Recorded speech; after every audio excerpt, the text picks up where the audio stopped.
Apa rasio desidensi atau alasan putusan hakim dalam menerima dan menolak berbagai permohonan judicial review terkait batas usia Capres dan Cawapres RI? Rasio desidensi. Ya, alasannya alasan dibalik putusan jelas itu dipertimbangkan. Tapi begini, yang pertama-tama memang ada kejanggalan. Yang pertama adalah terkait dengan legal standing ya. Kalau kita lihat di semua putusan itu sebenarnya bermasalah pada legal standing. Nah, selama ini MK itu ketat terkait dengan legal standing. Artinya ketika seseorang mau mengajukan permohonan pengujian undang-undang ke Mahkamah Konstitusi, baik itu formil maupun material, dia harus bisa menunjukkan kerugian konstitusionalnya. Ya, kerugian konstitusional itu adanya secara faktual dan secara potensial lah. Kita lihat dalam semua putusan itu dapat dikatakan yang mengajukan itu sebenarnya tidak memiliki legal standing. Nah, misalnya ketika memutus, kalau nggak salah putusan nomor 50 atau 51 itu, yang pemohonnya adalah PSI, kan ini ditolak ya. Lalu ada dua dissenting opinion. Ya, dissenting opinion pertama yang dibacakan oleh Suhartoyo itu mengatakan bahwa sebenarnya PSI tidak memiliki legal standing sama sekali. Ya. Nah, begitu juga dengan putusan MK nomor 90 ya, yang dimana pemohonnya adalah Almas ya dari Universitas Surakarta itu, dia sebenarnya nggak punya legal standing. Kalau dia mengatakan bahwa dia adalah pengagum dari Gibran, ya, itu sebenarnya tidak ada kaitan sama sekali dengan legal standing. Kalau dia mau menjadi presiden, dia harus bisa menunjukkan konstitusionalnya apa. Ternyata tidak, itu ya. Lalu yang kedua terkait dengan substansinya adalah masalah apa itu bahwa MK menciptakan norma baru ya. Menciptakan norma baru yang mengatakan bahwa umur yang belum sampai 40 tahun itu bisa mencalonkan diri menjadi calon wakil presiden. Asal dengan syarat ya, dia pernah menjadi kepala daerah ya. Nah di sini kan ada yang concurring opinion atau setuju tapi dengan alasan berbeda, yaitu Profesor Eni Nurbaningsih dan Daniel Yusmik ya. Kan Daniel Yusmik dan Eni Nurbaningsih itu menyatakan secara tegas bahwa bisa kepala daerah tapi harus pada level provinsi. Nah, kalau tiga hakim lainnya, Amran Rusman, Mahar Sitompul ya, itu dia hanya kepala daerah saja. Lah, sebenarnya MK itu apakah bisa menciptakan norma baru dalam putusannya? Bisa sepanjang ada alasan yang kuat. Antaranya adalah apa? Ketika ada putusan MK itu terjadi kekosongan hukum, maka bisa menciptakan norma baru. Tapi ketika kita lihat, misalnya itu ada penolakan atau mengabulkan, itu sebenarnya tidak ada kekosongan norma di situ. Nah, norma baru, penciptaan norma itu hanya bisa dilaksanakan oleh legislatif ya. Oleh karena itu, terkait dengan usia Capres-Cawapres itu merupakan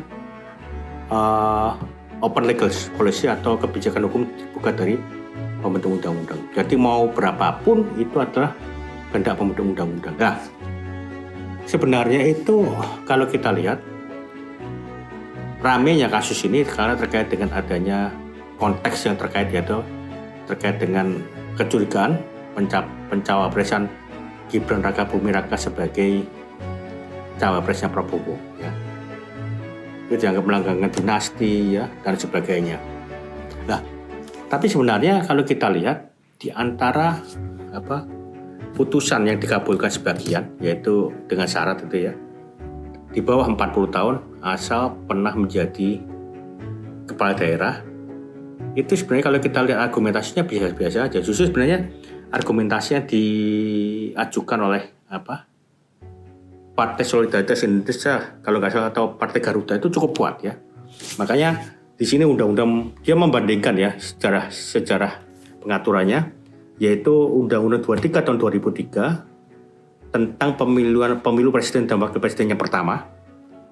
Lalu yang kedua adalah Undang-Undang 42 tahun 2008, yaitu kedua undang-undang ini lahir sebelum Undang-Undang nomor 7 tahun 2017 lah. dalam undang-undang kedua undang-undang ini memang diatur syarat capres cawapres adalah 35 tahun. Nah, mengapa kok tiba-tiba dalam Undang-Undang 7 tahun 2017 itu menjadi berubah lah? Ini menarik ketika diperdebatkan, ya. Ini artinya apa? Masih ada logika hukum, penalaran hukum yang berjalan, di mana yang dipermasalahkan inkonsistensi. Meskipun akhirnya adalah apa? Ini semua adalah open legal policy. Nah, lalu ada pertanyaan, mengapa ada perubahan dari 35 tahun menjadi 40 tahun? Nah, itu kemungkinan itu terkait dengan praktek pemilihan presiden dan wakil presiden yang selama ini, yang beberapa periode ini yang diikuti oleh pasangan capres cawapres itu biasanya dari orang-orang di atas umur 40 tahun. Kita ambil contoh 2004 ya, itu SBY dan Yusuf Kala itu kan di atas 40 tahun. Lawannya itu Wiranto, Amin Rais ya. Megawati, Prabowo itu sudah di atas 40 tahun semua. 2009 juga begitu ya. 2014 Jokowi JK dan Prabowo Hatta, Rajasa pada tahun 2014. Ini mereka rata-rata juga di atas 40 tahun. 2019 juga demikian. Prabowo Sandi dan Jokowi Ma'ruf Amin. Mereka rata-rata di atas umur 40 tahun. Oleh karena itu kemungkinan dari situlah ditetapkan bahwa umur itu adalah di atas 40 tahun. Begitu. Apakah pemohon secara sah dan telah sesuai untuk memenuhi legal standing sebagaimana dijelaskan dalam Undang-Undang Nomor 24 Tahun 2003 tentang Mahkamah Konstitusi dalam mengajukan permohonan pada perkara terkait? Ya, kalau bicara mengenai legal standing ada formil dan material. Formilnya adalah warga negara Indonesia ya, itu jelas. Lembaga negara, lalu apalagi masyarakat hukum adat yang kesatuan masyarakat hukum adat yang masih diambil sepanjang diambil oleh undang-undang ya. Lalu BUMN ya, BUMD. Nah, itu adalah secara formal. Secara material adalah apa? Dia harus bisa menunjukkan kerugian konstitusionalnya. Nah, kalau kita lihat beberapa pengajuan itu tidak ada kerugian konstitusional sama sekali, baik itu secara faktual maupun secara potensi. Lah, Almas apa namanya? Itu kan tidak secara langsung dia ingin jadi presiden loh. Karena begini, kalau dia ingin jadi presiden, parpol apa yang akan mengusung dia? Iya kan? Dia harus bisa membuktikan itu. Bukan sekedar itu. Bukan sekedar bahwa dia 21 tahun ingin menjadi presiden, tapi dia harus bisa menunjukkan kerugian konstitusionalnya itu. Lah, kalau kita lihat akhirnya apa? Dia mengatakan diri sebagai pengagumnya Gibran, itu beda sekali. Kecuali kalau Gibran yang maju untuk mengajukan pengujian itu ke Mahkamah Konstitusi, itu baru bisa. Dia kan bisa menunjukkan kerugian konstitusional di situ. Ya, dia mungkin bisa menyatakan saya ada rencana diusung oleh Gerindra, PAN, Golkar ya. Tapi saya terkendala umur, dia bisa seperti itu. Bisa mengajukan permohonan ke Mahkamah Konstitusi. Karena apa? Dia bisa menunjukkan kerugian konstitusionalnya. Kalau Gibran. Tapi kalau Almas kan beda lagi. Dia tidak bisa menunjukkan kerugian konstitusional secara langsung. Dia itu mengatasnamakan Gibran sebagai pengagum Gibran. Jadi sebenarnya dia tidak mengalami kerugian konstitusional. Gitu. Apa akibat hukum formil dan material yang akan timbul akibat ditetapkannya keputusan dari Mahkamah Konstitusi ini? Yang pertama bahwa ada pertanyaannya.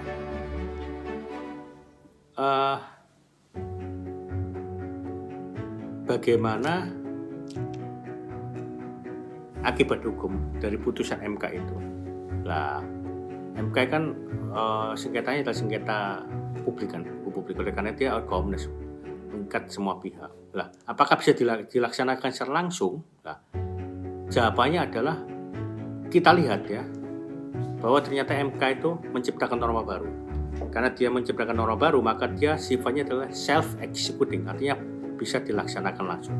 Tetapi karena kita berbicara pada negara hukum yang melandaskan diri pada asas legalitas, maka itu tidak perlu ditindaklanjuti melalui undang-undang ya, secara langsung sekarang ya, tidak perlu tergesa-gesa maksudnya. Tapi itu pasti akan ditindaklanjuti oleh siapa? Oleh KPU melalui peraturan KPU, ya, revisi peraturan KPU lah. Dalam praktek ketatanegaraan kita selama ini, peraturan KPU memang sebenarnya secara normatif tidak perlu disetujui oleh DPR, ya.